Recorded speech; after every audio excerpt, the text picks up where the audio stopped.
हाँ आओ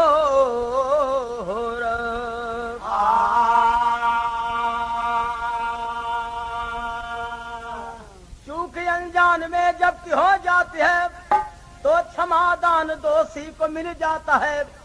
जल रहे कुल के चिराग को देखकर उर चमन में सुमन स्नेह खिल जाता है। वीरता हरदम उनके कदम चूमती आन सम्मान पर जो लड़े दर बदर। गीत गाएंगे जुग जुग जमी आसमां शेर के कुल में जन्मा था तेरे बबर।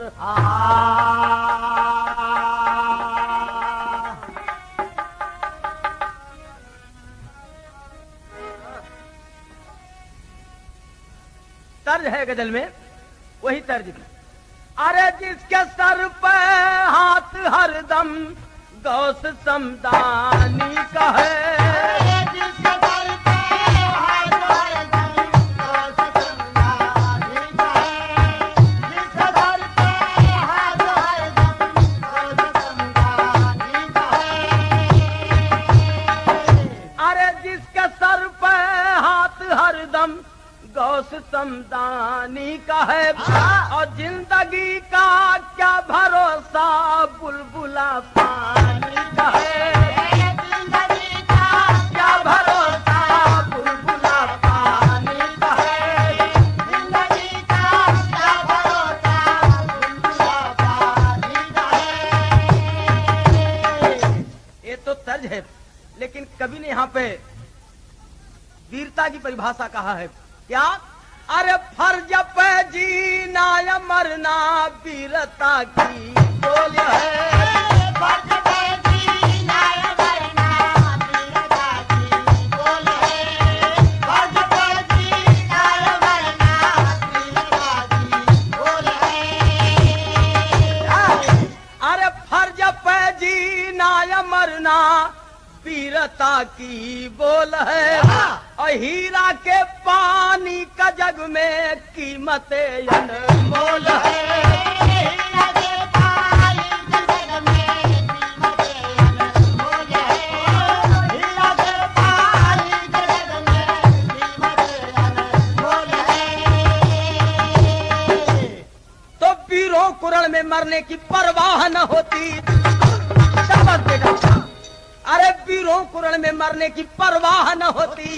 पानी के आगे जिंदगी की चाह न होती। घाटोत्कच का बेटा बर्बरीक निराला दुर्गा जी के जलकुंड का बना जो रखवाला।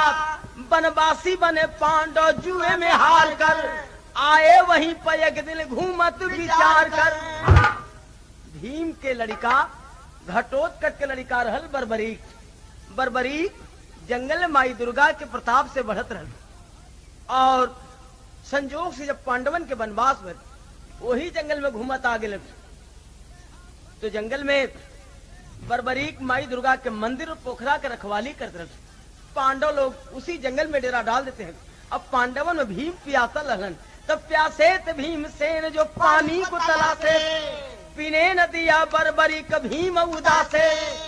भीम पानी के तलाश में वही पोखरवा की तरफ बढ़ गए जहाँ लड़कवा रखवाली करते रहे और पूछे लागा लड़कवा अरे यहर कहाँ। भीम कहे कि तनी प्यास लगल बा पानी पिए। बर्बरीक कहे ये पीने का पानी नहीं है। बोला है बर्बरीक राही इतना विचारो होती है जल से पूजा न जल को जुठारो। लड़कवा कहे माई दुर्गा के पूजा का पानी हो ये पिए के पानी ना हो। जा कहीं कोनो दूसरे गढ़ई पोखरा के पानी पी लत। वाह भीम कहल के हई सुनब छटंकी भर का लड़का हमके गढ़ई के पानी पिए कहत बा। तर्ज बदल गई। भीम कहे कि अभी हमके जानत ना हुआ लेकिन तर्जवा है बाप कि काहे क्रिया धरावेला तू यान के तरे काहे क्रिया धरावेला।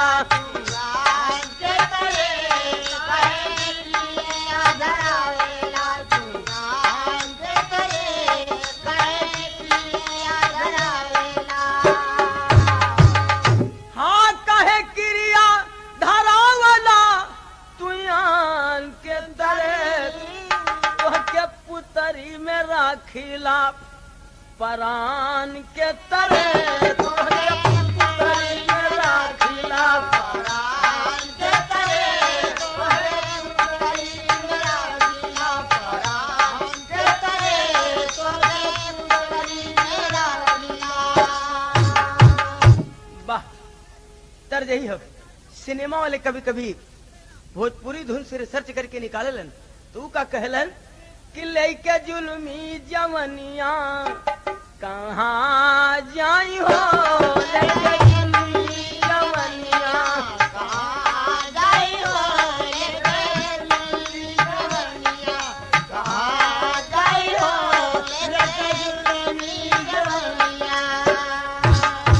लेकिन भीम कहे कि बेटा अंगूरी पर नाच नचैबे तोहके बेटा अंगूरी पर नाच नचैबे तोहके बेटा अंगूरी पर नाच नचैबे तोहके बेटा अंगूरी पर नाच।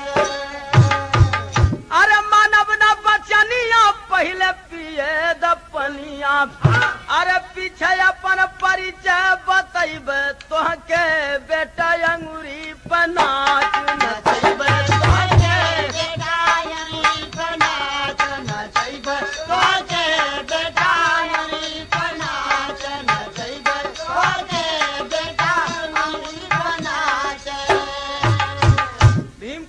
हमके जानत ना हुआ लड़कवा कलत की जाने का जरूरत नहीं बा एरे मोटकी शरीर में छोटकी बुद्धि ना बा कहे का कि बोला है बर्बरीक बात मान लीजिए निज ज्ञान धर्म बेचकर खाना नहीं अच्छा बहता नहीं जो जल सदा स्थिर ही रहता है उस जल में कर प्रवेश नहाना नहीं अच्छा उपहार जूठा देना मुनासिब नहीं होता अगर चूक जाए तीर चलाना नहीं अच्छा हो मर्द पानीदार तो संभाल के चलो हर मोड़ पर पानी को गंवाना नहीं अच्छा। लड़का था लेकिन बड़ी मार्के की बात कहा लेकिन भीम के समझ में ना आयल वो बार बार यही कहे कि भाई हमके पहचानत ना हुआ। लड़कवा कहे यहाँ तर्जबा फिल्म दुल्हा गंगा पार के हीरो हीरोइन मिलके गावल हीरोइन कहले कि अरे कमाल कैला राजा कमाल कैला हो कमाल कैला राजा कमाल कैला हो कमाल कैला राजा कमाल कैला हो। हीरो कहला कि कमाल कैलू रानी कमाल कैलू हो कमाल कैलू रानी कमाल कैलू हो कमाल कैलू रानी कमाल कैलू हो।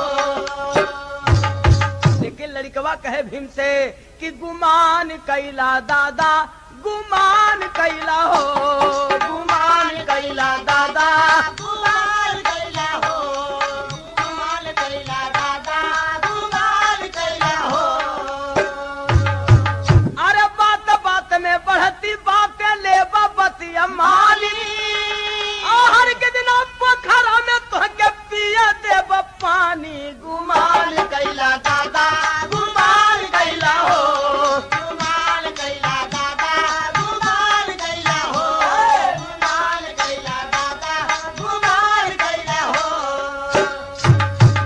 लेकिन भीम कहे हाँ देख बुढ़ाई छलकत बाटा करिया मत नदाली अरे बिन पानी पियले न जाइब देखब तोर जवानी गुमान कैला दादा गुमान कैला हो गुमान कैला दादा गुमान कैला हो गुमान कैला दादा गुमान कैला हो। लड़कवा कहे कि पानी पिए की जरूरत नहीं बाप छुए न दे। भीम कहना कि अब हम के ताव अगल बिना पानी पियले जाब न। वाह अरे सितारा गम के गर्दिश में पड़ा दोनों ओर एक ही कुल कलहू ललकारा। अनजाने में दादा अपने पौत्र के नहीं चिन्हत होता और लड़कवा अपने दादा के नहीं चिन्हत बाप तो अनजाने में पौत्र और दादा के बीच लड़ाई ठन गई तो लिखना पड़ा कवि को कि दोनों ओर एक ही कुल कलहू ललकारा सितारा गम के गर्दिश में पड़ा।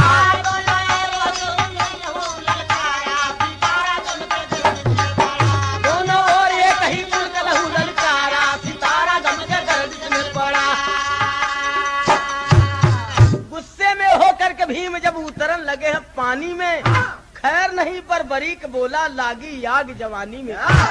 गौर करतमन गूनत उस्तम ले कंकड़ ललकारा है, घाट पे होके बड़े जोर से भीम के सर पर मारा है। भीम कहलन कि हम चलत ही पानी पिए, तू रोक हमके, और जाके अजुली में जल उठा लन। और तब तक लड़कवा एक ढेला उठा के मरला, भीम के सर में लगल, कपार फाट गल, खून बहे लगल, पानी हाथ से छूट गल, ओकर काम हो गए इतने उ चाहत रह कि पानी पिए न पावे, हाथ से पानी छूट गल, लगल कपार सूरब।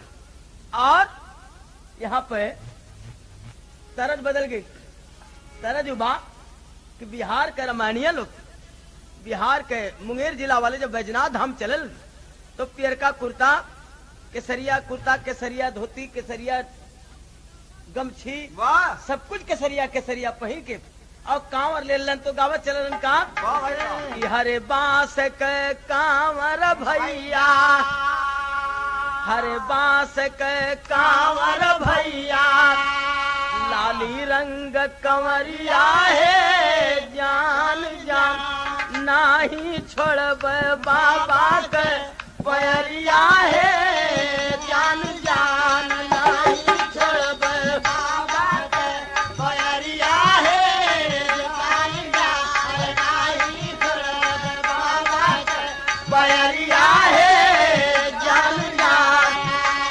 बोल बम, यही गाते हुए जाते हैं। लेकिन यही तर्ज में गाना के भाव बा कि गरज भीम बोले पानी में, गरज भीम बोले पानी में, खुनवा बहे लीलरवा है, जान जान काहे आज खाला तू महुरवा है, जान जान काहे आज खाला तू महुरवा है, जान जान काहे आज खाला तू महुरवा है, जान जान। और जरूर बेटा गिरबा खाले, पड़ब जब मरदे के पाले, इतना कह के भीम जी आए, पानी के बहरवा है, जान जान अब मांगल माफी कैला जवन कसुरवा है, जान जान मांगल माफी कैला जब कसुरवा है, जान जान मांगल माफी कैला जब कसुरवा है, जान जान। भीम जी कलन कह रहे लड़के मार दिला, कपार फाट गए, मांग ला माफी। अभी हमें के आधा गुस्सा आयल बाप, पूरा गुस्सा आई तो गर्दनवा दबा दे। लड़कवा कहत की माफी ना मांगब, और तर्जवा है बा कि कहवा का खाजा रे चुनावा, कहवा का पान, कहवा कटी कुली, लीलरवा मरहु जान, कहवा कटी कुली।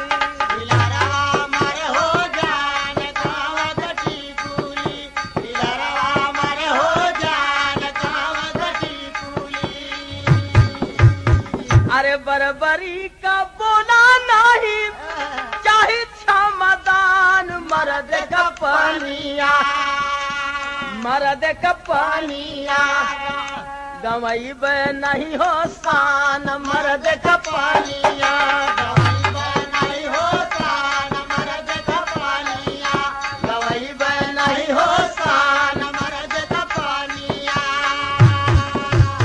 लेके पियसिया यसिया, खोजा कहीं ठेकान, मर्द का पानिया, गवैब नहीं हो शान, मर्द का पानिया। नहीं हो शान मर्द का पानिया, गवई नहीं हो शान मर्द का पानिया। लड़कवा कहे कि माफी ना मांगब, जेकर गलती हुई वो माफी मांगी। भीम कहना तब आप फरियाई जग, और भीम कपड़ा उतार के लंगोट पर हो गए, और लड़कवा लंगोटिए पर रहत रह जंगल में। माई दुर्गा का पुजारी रह, जंगल में कपड़ा कहाँ पाई, वो तो लंगोटी पर ही रहता था। और बात बात में बात बढ़ गई, और दोनों जब लंगोट पर भैलन हैं तो बड़े का सिक्का याद करेगा खोटा छोटा दंगल में, और बरबरीक कस के चल दिया लंगोटा छोटा दंगल में। बड़ी कष्ट चल दिया लंगोटा छोटा दंगल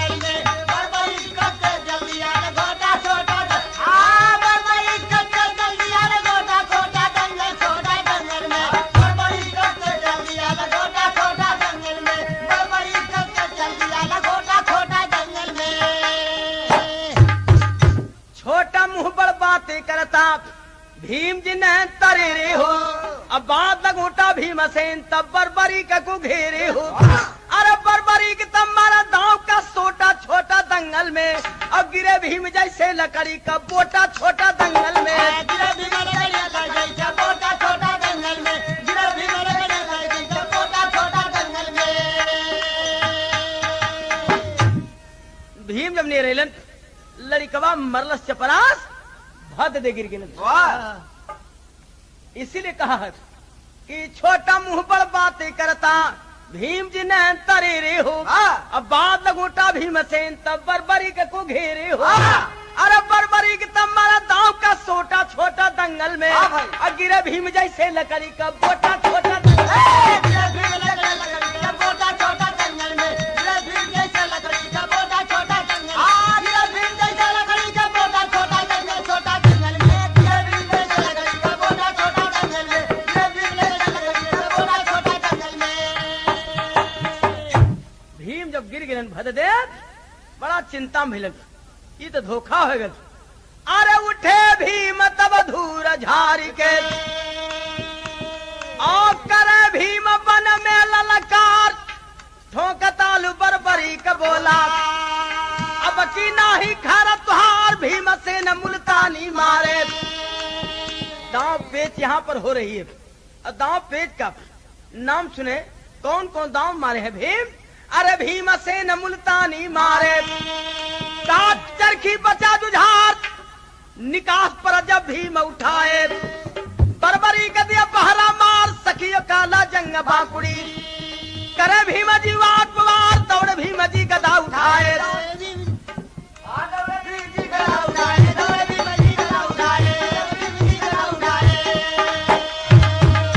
अरे उठे भीम तब धूर झारी के, आओ करे भीम बन में ललकार, ठोक तालु बरबरी का बोला अब की नाही खर तुहार भीमसेन मुल्तानी मारे। काट के चरखी बचा जुझार, निकास पर जब भीम उठाए, बरबरी का दिया पहरा मार, सखियो काला जंग बाकुड़ी, करे भीम जी वाट पवार, ये कोई अकिल कार ना कर दी, बरबरी कर दिया लचार, दौड़ भीम जी गदा उठाए।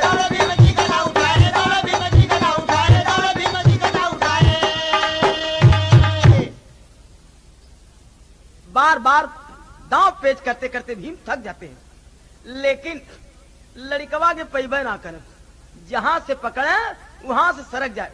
माई दुर्गा के तेज रहल, वो भीम से पकड़ाबे ना करे।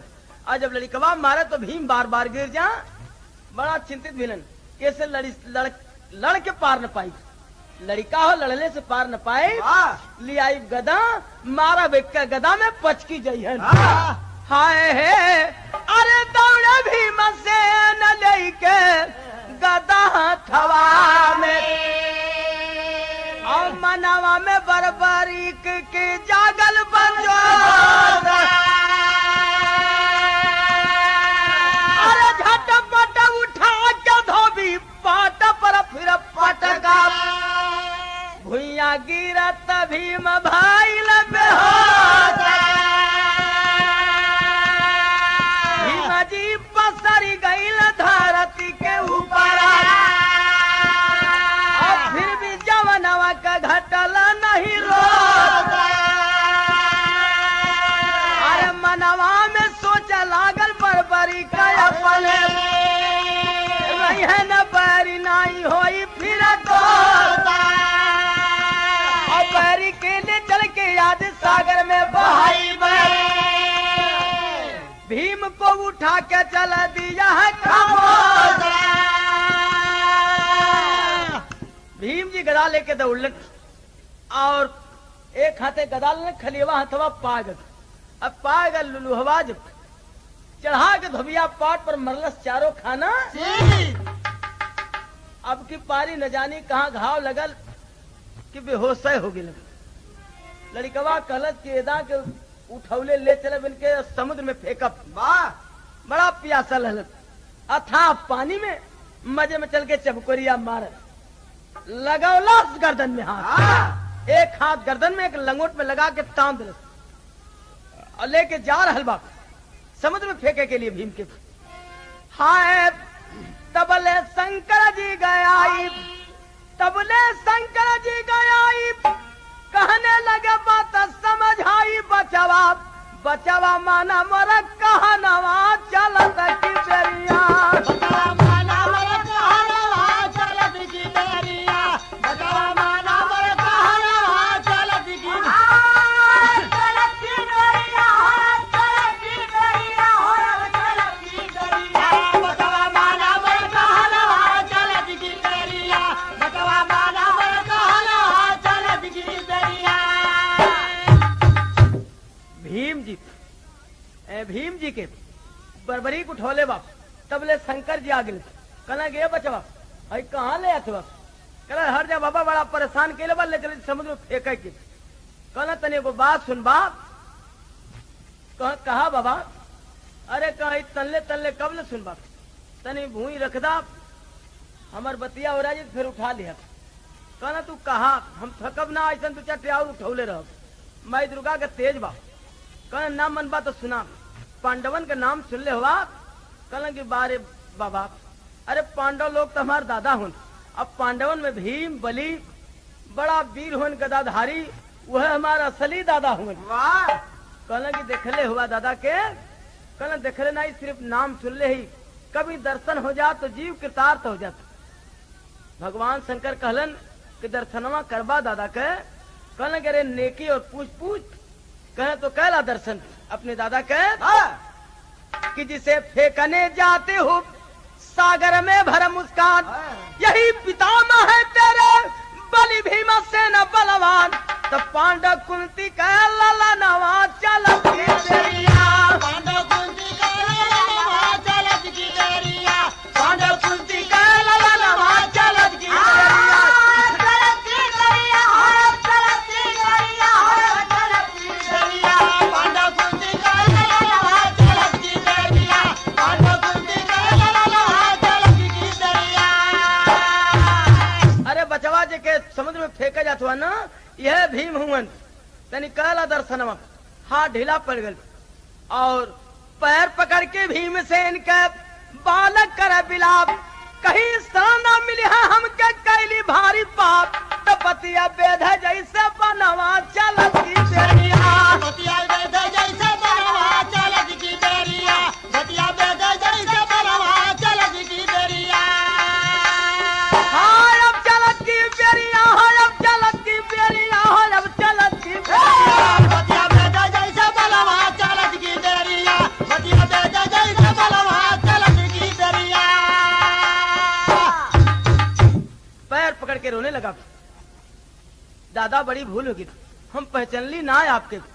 कहे भीम ना दोस्त तुम्हारा जुग जुग जुए है लाल, अनजाने में हुई भूल न करना तनिक मलाल। से आजा गोदिया में सुगनवा चलत की बेरिया, आजा बदिया में सुगनवा चलत की बेरिया, आजा बदिया में सुगनवा चलत की बेरिया, चलत की बेरिया, चलत की बेरिया। आजा बदिया में सुगनवा चलत की बेरिया, आजा बदिया में सुगनवा चलत की बेरिया।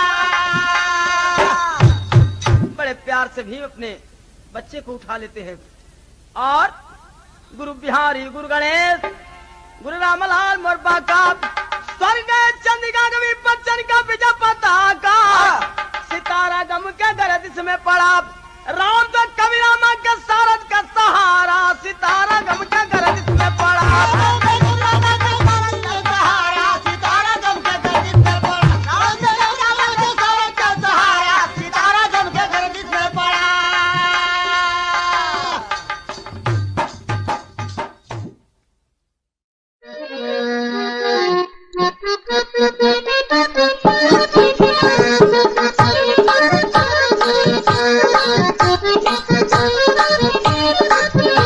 Thank you.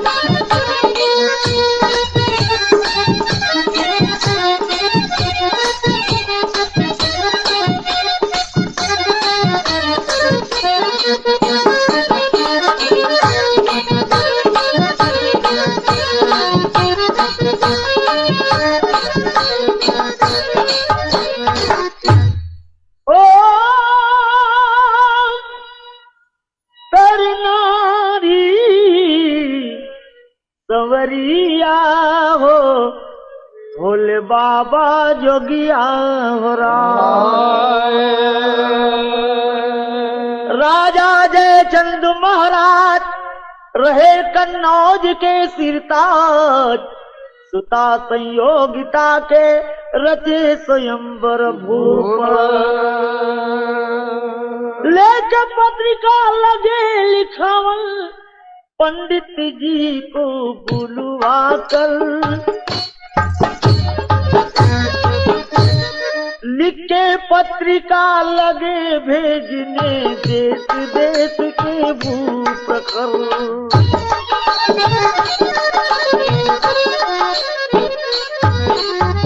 लगी खबर सब राजन को, जुटन लगे हैं गुड़ियागर, ले घर दुश्मनी पृथ्वीराज से, न्योता न दिए उनके घर।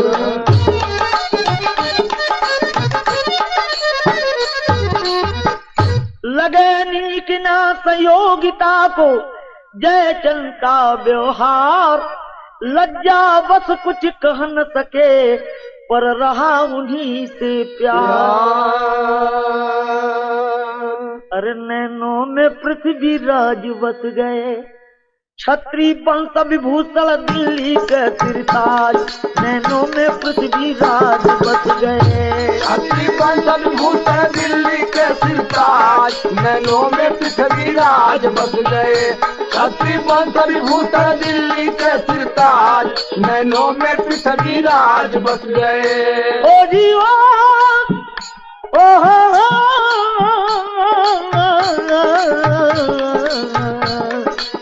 आग लगो हमारी झोपड़िया में हम गाई मला।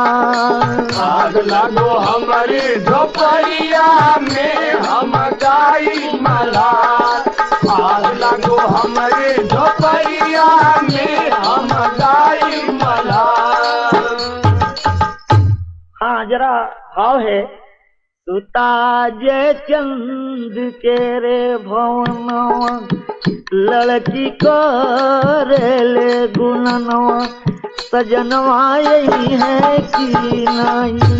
सुता जयचंद के रे भवनवा, लड़की करेले गुणनवा, सजनवा यही है कि नहीं।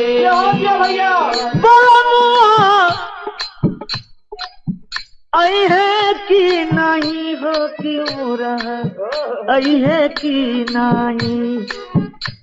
सुता जयचंद के रे भवनवा, लड़की करेले गुणनवा, सजनवा यही है कि नहीं। सुता जयचंद के रे भवनवा, लड़की करेले गुणनवा, सजनवा यही है कि नहीं। एक धरे ओ पिता न्योते दिल्ली के महिपाल। एक धरे ओ पिता न्योते दिल्ली के महिपाल। और ठीक समय पर अगर नहीं है तो डालब के जयमाल बलवा, आई है कि नहीं। मन में करेली गुणनवा, कैसे जावै रे गवनवा, सजनवा आई है कि नहीं। मन में करेले गुणनवा, कैसे जाए हो गवनवा, सजनवा आई है कि नहीं। मन में करेले गुणनवा, कैसे जाए हो गवनवा, सजनवा आई है कि नहीं। द्रौपदी पिया ही न मन मोरा, सुन लगे संसार। द्रौपदी पिया ही न मन मोरा, सुन लगे संसार। दौड़ दिल में बधा नहीं, दौड़ दिल में बधा नहीं, कब मिली है प्रेम प्रसार, सजनवा आई है कि नहीं। बरसन लागा अरे मोरे राम, बरसन लागा दोनों रे नयनवा, जैसे बोरसिला सवनवा सजनवा यही है कि नाही बरसन लागा रे मोरे रामा बरसन लागा दुनो रे नया नवा जैसे बरसेला सवनवा सजनवा यही है कि नाही बरसन लागा रे मोरे रामा बरसन लागा दुनो रे नया नवा जैसे बरसेला सवनवा सजनवा यही है कि नाही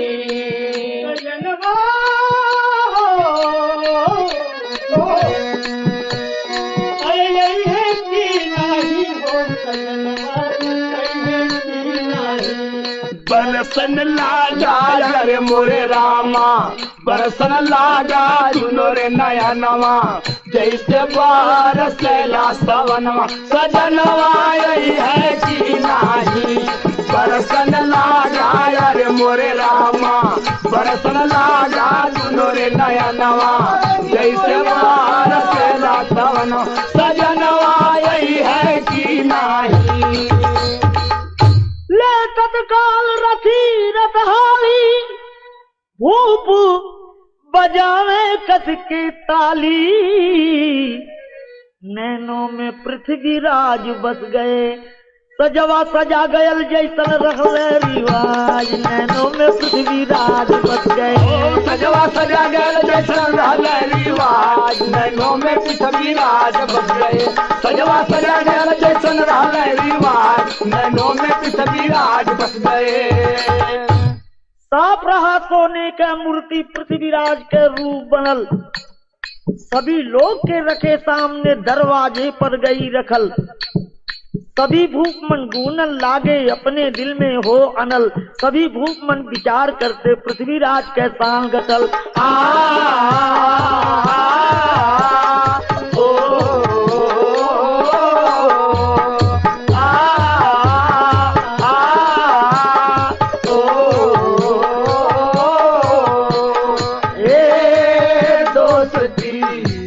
हम नहीं तोड़ेंगे दम मगर तेरा साथ ना छोड़ेंगे दोस्ती हम नहीं तोड़ेंगे दम मगर तेरा साथ ना छोड़ेंगे। हाँ देखिए राजा जयचंद का अन्याय कि बड़े बड़े राजन को न्योता दिया लेकिन पृथ्वीराज को न्योता नहीं दिया था। अफसोस है मेरे दोस्तों की मूर्ति बनवाकर जूता का माला पहराकर दरवाजे पर रखवा दिया।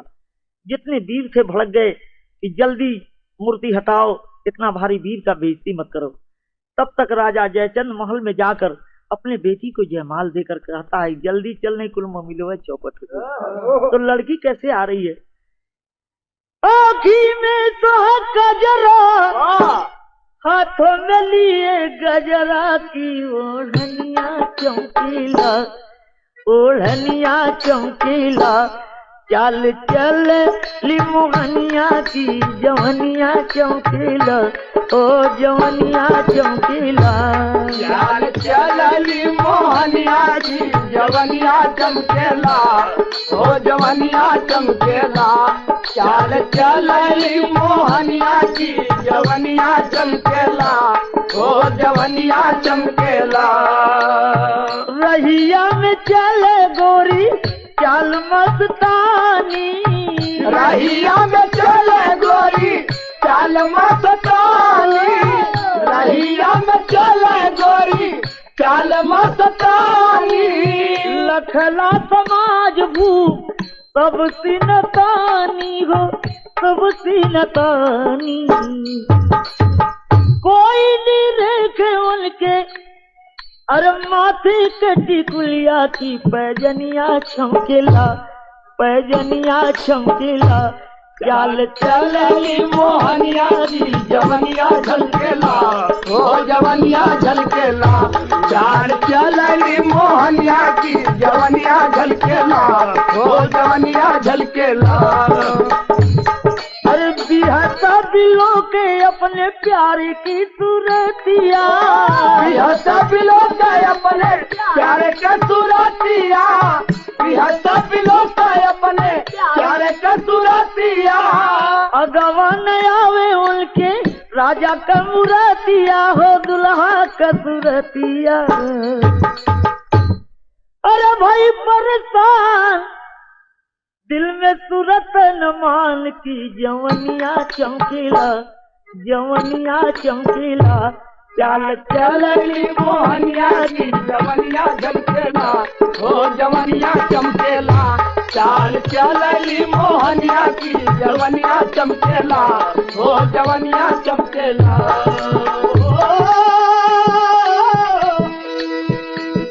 चाल चलनी चल चले चल चले जवनिया चमकेला, ओ जवनिया चमकेला, चाल चलनी मोहनिया की जवनिया चमकेला, ओ जवनिया चमकेला। हाय हाय इतनी सुंदर थी कि जे म्यान से तलवार बहरे निकलने रहा लपा लप घुरे से लगल, कोई कुर्सी खुसकावे लगल, कोई अंगुरी का सान बुझावत हो, लेकिन लागी नहीं छूटा राम चाहे जिया जाए।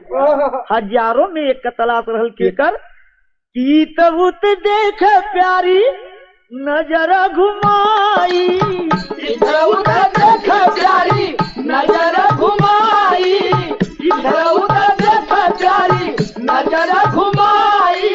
सोनमा का मूर्ति उनके राजा का दिखाई हो, मुरहा का दिखाई। हज के जयमाल गली गरवा में डाल, नब से पनिया बरसेला, नब से पनिया बरसेला, चाल चलनी मोहनिया की जवनिया चमकेला, ओ जवनिया चमकेला, चाल चलनी मोहनिया की जवनिया चमकेला, ओ जवनिया चमकेला, चाल चलनी मोहनिया की जवनिया चमकेला, ओ जवनिया चमकेला। हाय हाय क्रोध में राजा जयचंद अपने लड़की से कह रहा कि रे लड़की, जिस दुश्मन को जूता के मैं माला पहरा के दरवाजे पर रखाया और तू उसको जयमाल डाल दिली, गुस्सा कर चलता है। देख लड़की का ऐसा हाल, कभी कन्नों की हुए बेहाल, नैनों में पृथ्वी राज बस गए। देख लड़की का हाल जयचंद हुआ नाराज, नैनों में पृथ्वी राज बस गए। लड़की का हाल जयचंद हुआ नाराज, नैनों में पृथ्वी राज बस गए। देख लड़की का हाल जयचंद हुआ नाराज, नैनों में पृथ्वी राज बस गए। जिया ले गए काला कजरवा, घेरी आया है काला रे बदरवा।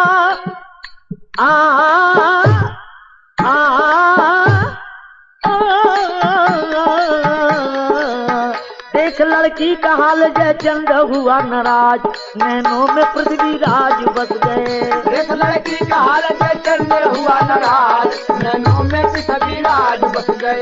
देख लड़की का हाल जयचंद हुआ नाराज, नैनों में पृथ्वी राज बस गए।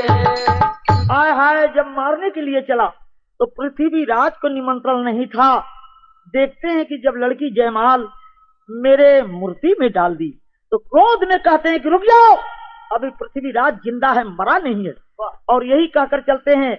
जरा आल्हा में प्रमाण है, जरा बढ़ के कैसे बता के भैया कि छुप के स्वयंवर देखे कनौज, आए पृथ्वीराज नौजवान और तन छत्री का भेष बदल के, संग में रहे रगी लाजवान और गज भर छाती भइल भूप के, दुश्मन कहे थे भसान।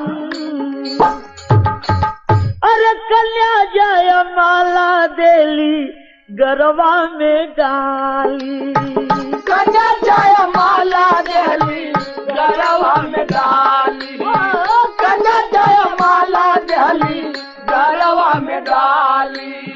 अगवा के कदम बढ़ाया नौजवान, और खास गोदिया में लेके कन्या चली भाई घोड़वा पर होई के बाबू रे सवार कोई गरमवा बबुआ सब छात्री के तुरंत खींच लिए हो तलवार खट खट ते गावा बजे हो जब लागल खट खट ते गावा बजे हो जब लागल खट खट ते गावा बजे हो जब लागल खट खट ते गावा बजे हो जब जब लागल घोड़वा निकल गए हो तरह के पारी अरे गड़ गई न झंडवा हो गुरु पतू के गड़ गई न झंडवा हो गुरु पतू के जय जय बोले सुना हो रामधार जय जय बोला सुना हो रामधार जय जय बोला सुना हो रामधार